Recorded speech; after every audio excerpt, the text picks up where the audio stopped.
एक बख्तरबंद सैनिक अपना हथियार लोड करता है। ये सब एम्पायर के लिए है। गोलियों की बौछार के बीच उनका एकमात्र मकसद एम्पायर और उसके लोगों के लिए खतरा बने दुश्मनों को खत्म करना है। यही इंपीरियल गार्ड के अस्तित्व का कारण है। आसमान में जंग छिड़ी हुई थी, हर तरफ बस तबाही का मंजर था। एक टैंक जैसा वेपन गोलियां बरसा रहा था। एक साइबॉर्ग ने अपने टारगेट को खत्म कर दिया। काम खत्म होने पर उसने अपने हाथ साफ किए और एक रहस्यमयी दरवाजे की तरफ बढ़ गया। रिसोर्सेज की कमी से चल रही जंग ने धरती को तबाह कर दिया और इंसान दूसरे प्लैनेट्स पर फैलते गए। आखिर में एक अनजान एलियन स्पीशीज के हमले की वजह से धरती पर जीवन खत्म हो गया। लेकिन बचे हुए इंसान स्पेस में भटकते रहे और एक लंबे सफर के बाद उन्हें धरती जैसा एक प्लैनेट मिला। इंसानों ने इस नए प्लैनेट को नोवस यानी नया घर कहा और इसके कोऑर्डिनेट्स पूरे स्पेस में भेज दिए। इसके साथ ही स्पेस में बिखरे सारे इंसान नोवस पर जमा होने लगे। पहला था बेलाटो फेडरेशन, जहां अनगिनत एलियन स्पीशीज धरती वालों के साथ रहते थे। दूसरा था एक्रेटियन एम्पायर, जिनके पास मशीनी शरीर वाले सोल्जर्स की एक पावरफुल आर्मी थी। और तीसरा था होली कोराइट अलायंस, जिनके प्रीस्ट्स के पास फोर्स एनर्जी और कमाल की मेंटल ताकत थी। लेकिन नोवस पर भी रिसोर्सेज लिमिटेड थे। नतीजा ये हुआ कि इंसानियत एक बार फिर रिसोर्सेज पर कब्जा करने के लिए एक वॉर की तैयारी में लग गई। इक्रेशियन एम्पायर की मैकिनेशन लैब कमांडर हिमेलस कुस्थोरिया ने अगले ट्रेनी लूका को संबोधित किया, उसे याद दिलाया कि आज महाराजा के सामने अपनी काबिलियत साबित करने का दिन है। देखते हैं कि अनलकी कौन है। कमांडर ने लूका को अपनी उम्मीदों पर खरा उतरने का आदेश दिया। जरूर। लूका को अपने ऊपर पूरा भरोसा था। उसने सबसे मुश्किल सिमुलेशन ट्रेनिंग पूरी की थी और एक खास प्रोसीजर से उसके सेंसेस को बढ़ाया गया था। उसके सामने एक दरवाजा खोला और उसका टेस्ट शुरू होने वाला था। सिस्टम ने ओपोनेंट्स की जानकारी दी। डेथ रो के 5 कैदी, जिन्हें सस्ते साइबरनेटिक इक्विपमेंट्स पहनाए गए थे। उन्हें देखकर लूका ने ठंडे दिमाग से अपनी क्षमता का अंदाजा लगाया।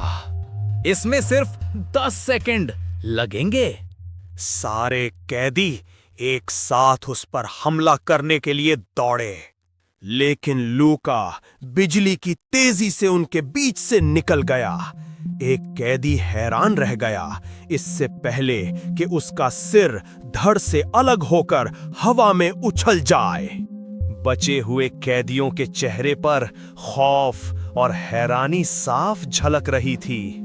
लूका ने इसे एम्परर पर एक अच्छी छाप छोड़ने का मौका समझा। उसे कुछ बड़ा करना था। उसके मन में एक नया ख्याल आया, एक ऐसा दाव जो उसने पहले कभी नहीं आजमाया था। पर मुझे इसे यहीं करना होगा।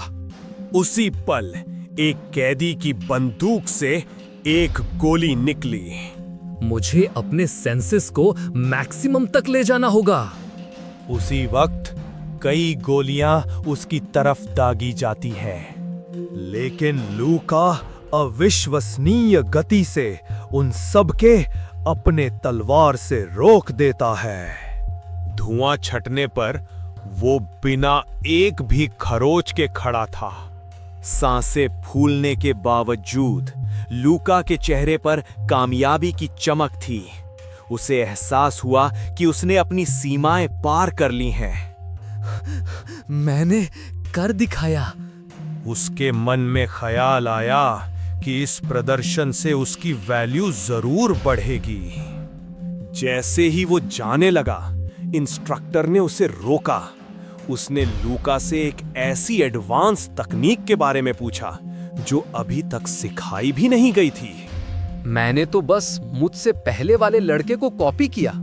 इंस्ट्रक्टर ने बताया कि पिछला कैडेट एक बड़े खानदान से था जिसे एडवांस ट्रेनिंग मिली थी, लूका जैसे अनाथ से बिल्कुल अलग। इंस्ट्रक्टर ने लूका से कहा कि वो उसे पसंद करता है और उसे एक तोहफा देगा। अचानक एक तेज मानसिक हमला होता है जिससे लूका को छोड़कर बाकी सभी कैडेट दर्द से तड़पने लगते हैं। इंस्ट्रक्टर ने मुस्कुराते हुए देखा कि लूका पर कोई असर नहीं हुआ। उसने लूका की पेन टॉलरेंस की तारीफ की और फिर कहा, तुम मुझे पसंद हो। मुझे खुशी हुई। इंस्ट्रक्टर के तोहफे के जवाब में लूका ने एक खास साइबरनेटिक आंख मांगी जो ट्रेजेक्ट्रीज प्रेडिक्ट कर सके। बाद में उसके कमरे में एक और कैडेट आया, नंबर 12 इला, जो उससे बात करना चाहता था। इलाए ने अचानक आने के लिए माफी मांगी। लूका ने बिना कुछ कहे उसे अंदर आने दिया। अंदर आ जाओ। अंदर आकर इलाए ने लूका के प्रदर्शन की तारीफ की, लेकिन लूका ने उसे यंग मास्टर कहकर नजरअंदाज कर दिया, जिससे पता चलता था कि वो उसकी असलियत जानता है। इलाए, कार्तिका। इलाए मुस्कुराता है, ये महसूस करते हुए कि लूका से दोस्ती करना मुश्किल होगा। लूका ने अपनी थकान को अपने रूखे व्यवहार का कारण बताया, ये जानते हुए कि कार्तिका परिवार के किसी सदस्य से दुश्मनी मोल लेना ठीक नहीं है। इलाय अपना रोबोटिक हाथ आगे बढ़ाता है और एक डिवाइस ऑफर करता है जो लूका की बढ़ी हुई सेंसिटिविटी को कम करके उसे आराम करने में मदद करेगा। मुझे इसकी जरूरत नहीं है। इलाय उसे आराम करने के लिए कहता है, लेकिन लूका अचानक उस डिवाइस को ले लेता है, डिवाइस की हाई क्वालिटी को पहचानते हुए। तुम भी काफी अच्छे थे इलाय, मैंने तो बस तुम्हें कॉपी किया। इलाय बताता है कि उसकी मैकेनिकल आंख उसे ट्रेजेक्टरी कैलकुलेट करने में मदद करती है, लेकिन वो लूका के प्रदर्शन से ज्यादा इंप्रेस्ड है क्योंकि उसने ये सब अपनी सूझबूझ से किया। वो आगे बताता है कि कमांडर भी लूका से काफी इंप्रेस है और इसीलिए उसे अपनी जेब से एक मैकेनिकल आंख गिफ्ट कर रहे हैं। लूका विनम्रता से कहता है कि उसने बस कड़ी ट्रेनिंग की है, क्योंकि लोअर क्लास से होने के कारण वो ऐसा मौका नहीं गवा सकता। इलाय का लहजा बदल जाता है। वो नोबिलिटी ही एक्सीलेंस है कि सिद्धांत का जिक्र करता है और बताता है कि सिलेक्शन प्रोसेस में कई लोग फेल हो गए। मुझे यकीन है कि कुछ लोगों ने रिजल्ट्स बदलने के लिए पैसे दिए होंगे। ये मुमकिन है? इलाय मानता है कि उसके पास कोई प्रूफ नहीं है, लेकिन उसे यकीन है कि लूका जैसे बिना सपोर्ट वाले लोग कभी फेल नहीं होते, क्योंकि वो सिर्फ अपनी स्किल के दम पर यहां तक पहुंचते हैं। लूका को एक नोबल के इरादों पर शक था। इलाई ने अपना हाथ आगे बढ़ाया, ये कहते हुए कि लूका जैसे लोगों को ही सफल होना चाहिए और वो उसका समर्थन करेगा। दोनों ने हाथ मिलाया, एक समझौता करते हुए। मेरा भी यही प्लान है।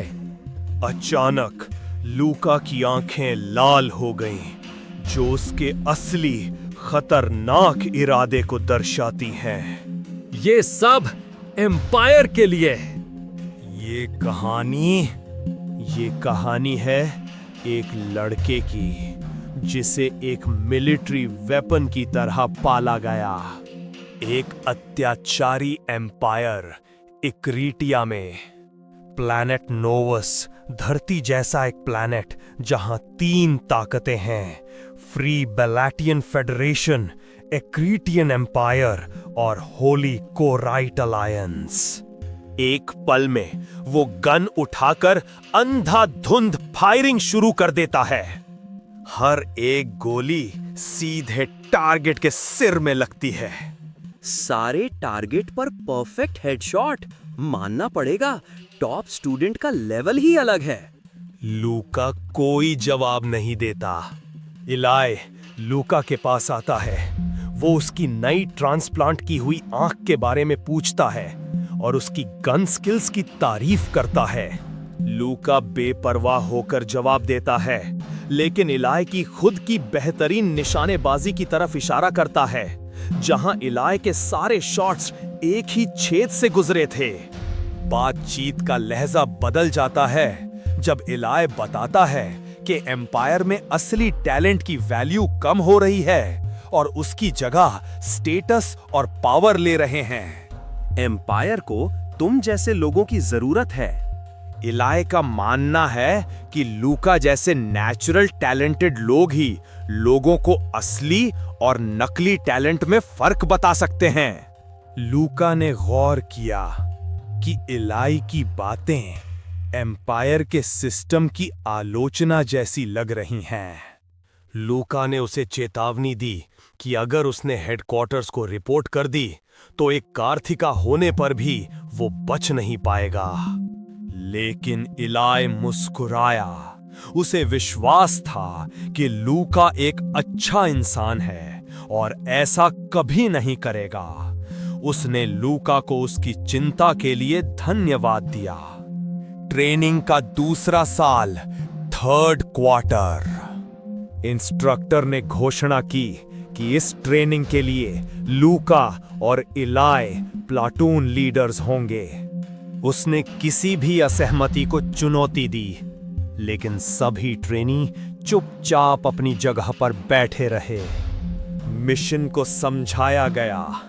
पहाड़ी के पार उनके इलाके में एक अवैध कोराइट आउटपोस्ट है और ये ट्रेनिंग उनकी फील्ड में काबिलियत को परखने के लिए थी। इंस्ट्रक्टर ने कहा कि कैदियों की कोई जरूरत नहीं है और उसकी आंखों में एक क्रूर चमक थी। सबको खत्म कर दो। मिशन की ओर बढ़ते हुए इलाय ने इसे अपना पहला असली मिशन बताया, क्योंकि वे पहली बार किसी बाहरी ताकत से लड़ रहे थे। उसने इस बात पर जोर दिया कि उनके दुश्मन भी उन्हीं की तरह अर्थ से आए इंसानों के वंशज हैं। अपने इमोशंस में खोने की जरूरत नहीं है इलाई। लूका ने senior guards, full body mechanical armour legion की ओर इशारा किया। उसने चेतावनी दी कि वे उन्हें बचाने नहीं, बल्कि उनकी निगरानी करने के लिए हैं, और अगर किसी ने कैदी बनाने की कोशिश की तो वे उन्हें भी मार देंगे। लूका का मानना था कि जो अपनी जगह नहीं समझते वे इंपीरियल गार्ड में रहने के लायक नहीं हैं। लूका ने समझाया कि प्लैनेट नोवस पर एम्पायर के लिए बाकी सब कीड़े हैं जिन्हें सब अपने फायदे के लिए यूज करते हैं। मुझे पता है। इलाय ने थके हुए अंदाज में हामी भरी, क्योंकि उन्हें यही सिखाया गया था। अचानक लूका धमाके के साथ वहां पहुंचता है। लूका ने नोटिस किया कि किसी भी कोरन के पास हथियार नहीं है और उसे यकीन था कि ये ट्रेनिंग आसानी से खत्म हो जाएगी। चारों तरफ सिर्फ आग की लपटें थी। लूका ने एक छोटे रोते हुए बच्चे को देखा जो डर के मारे हिल भी नहीं पा रहा था। मॉम। लूका ने सोचा कि ये एक निहत्था नॉन कॉम्बैटेंट है। काश उसके पास एक गन होती।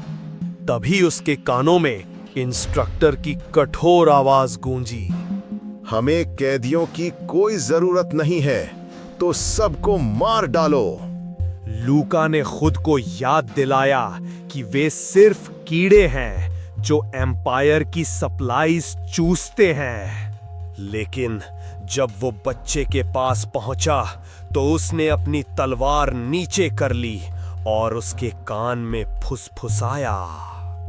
मरने की एक्टिंग करो, शायद तुम बच जाओ। वहां से निकलते हुए लूका को अपने फैसले पर तुरंत पछतावा हुआ। उसे डर था कि अगर हेडक्वार्टर्स को उसकी हरकत के बारे में पता चला तो उसका क्या होगा। एक पल के लिए उसने सोचा कि क्या उसे वापस जाकर बच्चे को खत्म कर देना चाहिए।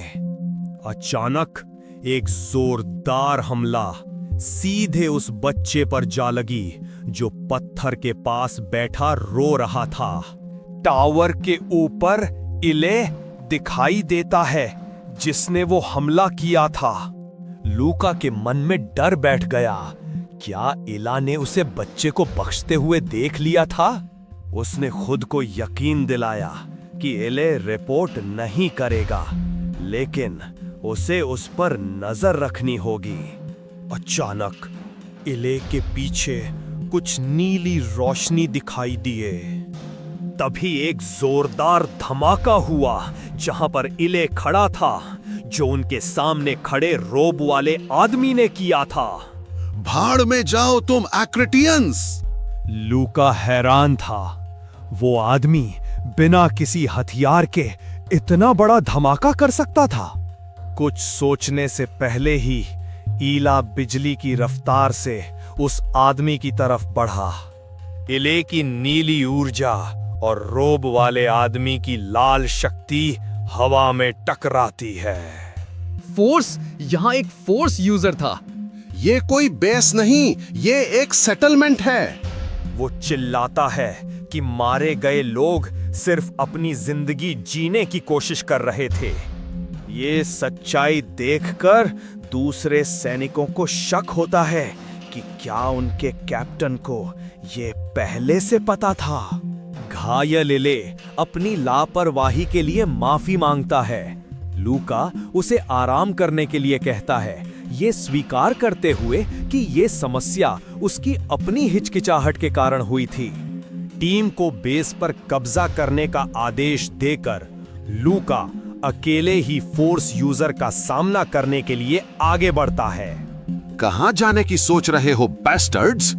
लूका को एहसास होता है कि दुश्मन अपने साथियों को भागने का समय देने के लिए खुद को चारे के रूप में इस्तेमाल कर रहा है।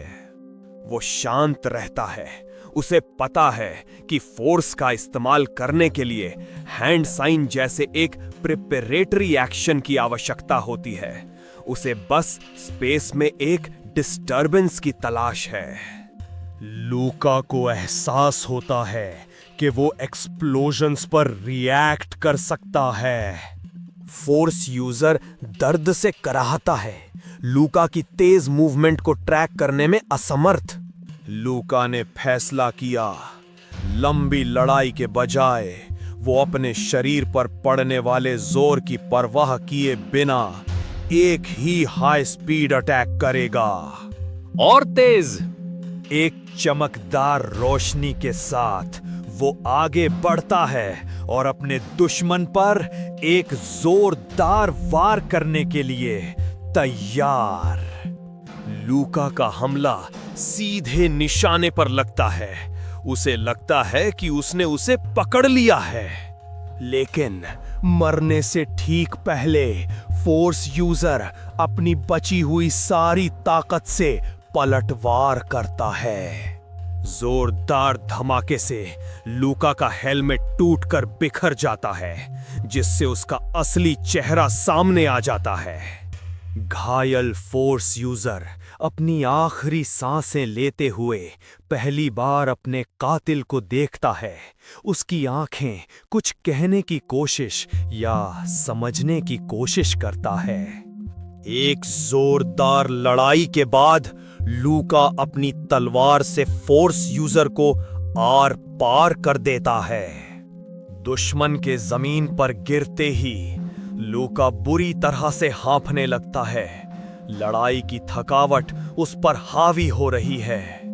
अगर उसने अपना अटैक पूरा किया होता तो मैं मर चुका होता। उसे समझ नहीं आता कि कोराइट के एक कट्टर भक्त ने उसे मारने का मौका क्यों गवा दिया। लड़ाई के बाद लूका के जहन में उसकी ट्रेनिंग की बातें गूंजने लगती हैं। उसे सिखाया गया था, अपनी भावनाओं पर काबू रखो। ये सब एम्पायर के लिए है। एम्पीरियल गार्ड्स का एक ही मकसद होता है, एम्परर और एम्पायर के दुश्मनों को खत्म करना। लेकिन इस मकसद के पीछे युद्ध के मैदान की दर्दनाक चीखें छिपी हैं और कुछ भी मायने नहीं रखता। एक क्रिएटियन हॉस्पिटल के रिकवरी रूम में लूका और इले अपने अपने हीलिंग पॉड्स में लेटे हुए हैं। लूका, मरते मरते बचने में कैसा लगता है? लूका चुपचाप जवाब देता है, ये याद दिलाते हुए कि इले ही था जिसकी पीठ टूटने के बाद लगभग मौत हो गई थी। इले हंसते हुए अपने नए आर्टिफिशियल हाथ पैर और टाइटेनियम की हड्डियों के बारे में बताता है।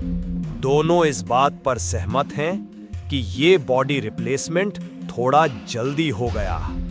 अचानक इले को शक होता है कि उनके बॉस को दुश्मन के फोर्स यूजर होने के बारे में पता था।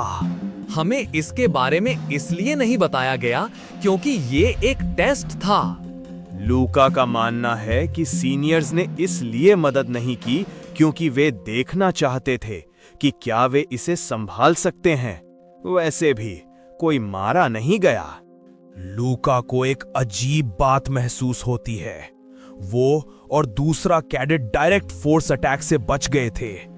ये सिर्फ एक इत्तेफाक नहीं हो सकता। उसे शक होता है कि शायद वो फोर्स यूजर उन्हें मारना ही नहीं चाहता था। लूका को एक पुरानी लड़ाई याद आती है जहां फोर्स यूजर मरते हुए उसे घूर रहा था। लूका ने बेरहमी से जवाब दिया कि उसे जिंदा छोड़ना एक गलती थी और उसकी दया की वजह से और भी कोराइन मारे जाएंगे। लूका, तुमने उस कोराइन लड़की की आंखें क्यों बंद की? इले के सवाल को खारिज करते हुए लूका उसे बताता है कि वो बहुत बोलता है। वो एक गलती थी। उसने फैसला कर लिया है, ऐसी गलती दोबारा नहीं होगी। बाद में एक इंस्ट्रक्टर कैडेट्स को उनकी 2 साल की ट्रेनिंग पूरी होने पर संबोधित करता है। वह लूका और इले टॉप 2 कैडेट्स को सेंचुरियन बनने का लक्ष्य रखने के लिए प्रोत्साहित करता है। एक सेंचुरियन? इंपीरियल गार्ड का स्ट्रक्चर सीधा है। 1000 गार्ड्स 10 सेंचुरियों में बटे हुए, जिनका कमांडर चीफ सेंचुरियन है। लूका जैसे फुल बॉडी मैकेनाइजेशन वाले कैडेट्स को सबसे लो रैंक वाली 10वीं सेंचुरी में भेजा जाता है। मैं बहुत बड़ा बन सकता हूँ। ट्रेनिंग एरिना में एक जोरदार लड़ाई शुरू होती है। लूका अपने ओपोनेंट के ब्लो को अपने मैकेनिकल हाथ से ब्लॉक करता है, जिससे चिंगारियां निकलती हैं। उन दोनों के बीच खतरनाक फाइट चलती है। वो दोनों बहुत ही तेज मूव करते हैं। लूका नोटिस करता है कि इले अपने नए मैकेनिकल आर्म की वजह से ज्यादा ताकतवर हो गया है। लेकिन जब लूका एक तेज किक मारता है तो इले खुद का बैलेंस खो देता है। हाँ? लूका की आंखें नीली एनर्जी से चमकती है, जो उसकी छिपी हुई ताकत का संकेत देती है। उसके ऊपर तेज पंच करने के लिए तैयार। जब वो पंच लगने वाला होता है तभी लूका रुक जाता है। ट्रेनिंग के बाद लूका और इले एक छत पर बैठे हैं। लूका अपनी 124वीं जीत के बारे में बताता है। सोचा था इस बार फाइनली जीत जाऊंगा। लूका इंपीरियल गार्ड बनने के अपने जुनून के बारे में बताता है। ये उसके लिए आगे बढ़ने का एकमात्र तरीका है। तुम्हारी तरह मेरे पास लौटने को कोई जगह नहीं है। वो इले की प्रेरणा पर सवाल उठाता है, ये देखते हुए कि उसमें टैलेंट तो है लेकिन जुनून की कमी है। इले बताता है कि वो पुरानी सिविलाइजेशंस को स्टडी करने वाला एक स्कॉलर बनना चाहता था, लेकिन एम्पायर और उसके परिवार के कारण ये नामुमकिन है। तुम बिगड़े हुए हो। लूका उसकी परेशानियों को, स्लम्स की कठोर असलियत के सामने कुछ नहीं समझता, जहां लोग बस जिंदा रहने के लिए लड़ते हैं। लूका शांति से उसे याद दिलाता है कि इलाय की बातें एम्पायर की आलोचना मानी जा सकती हैं और वे दोनों एक दूसरे के सीक्रेट्स जानते हैं। लूका सफाई देता है कि उसने उस नॉन कॉम्बैटेंट को सिर्फ इसलिए नहीं मारा क्योंकि वो लड़ने वाला नहीं था। अगर तुम ना होते तो मैं उसे मारने के लिए वापस जाता। लूका अपनी चमकती आंखों से एम्पायर और एम्परर के प्रति अपनी वफादारी का दावा करता है और इले को भी अपना दुश्मन बताता है। इले दीवार से नीचे प्लेटफॉर्म पर कूदता है और लूका की वफादारी को चुनौती देता है, ये कहते हुए कि अगर वो सच्चा होता तो इले को कब का मार चुका होता। एडियट,